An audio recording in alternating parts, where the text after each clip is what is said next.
ဒုက္ခဘုံကြီးထဲမှာနေပြီးတော့ဒုက္ခကိုမတွေ့ခြင်းဘူးဆိုလို့မဖြစ်နိုင်ဘူးဟုတ်လား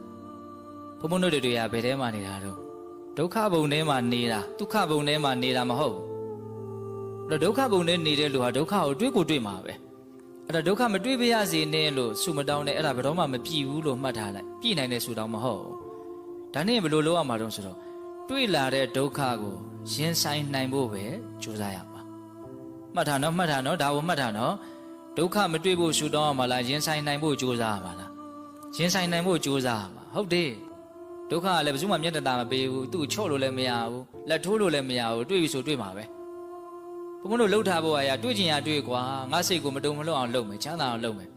ဒုက္ခတွေ့ဖို့ရမင်းတာဝန်တွေ့လာတဲ့ခါမှာမတုံမလှုပ်အောင်လုပ်ဖို့ကငါတာဝန်ဆိုတဲ့သဘောမျိုးစိတ်ဓာတ်ကိုခိုင်မာအောင်ရှိဖို့လိုတယ်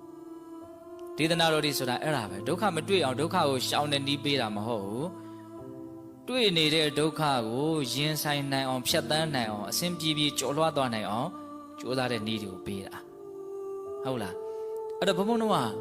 အခုဟာဒီဘဝထဲမှာနေရင်းနဲ့အစဉ်ပြေဖို့ပြောနေတာအခုပြောနေတာ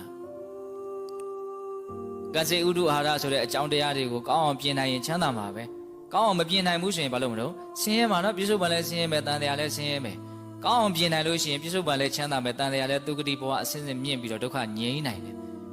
အေးသို့တော့ဒီဘဝထဲမှာနေမယ်ဟေ့ဆိုရင်တော့ဒီခန္ဓာကိုယ်ကြီးကအိုတတ်တဲ့ခန္ဓာကိုယ်ကြီးအိုမှာဟုတ်လားနာတတ်တဲ့ခန္ဓာကိုယ်ကြီးနာမှာသူကခိုင်ခိုင်မာမာတိဆောက်ထားတာမဟုတ်ပြင်ဘက်ကနည်းနည်းလောက်အတိုက်ခိုက်လေးရှိတာနဲ့ပြောရရင် तू ကပျော့တယ်ပေါ့နော်နည်းနည်းမှအထိမခံတဲ့အကောင်ပဲဒါကြောင့်မြတ်စွာဘုရားကုံဘူးပမှန်မြေအိုးနဲ့တူတယ်ခွက်နဲ့ကွဲသွားနိုင်တယ်ဟုတ်လား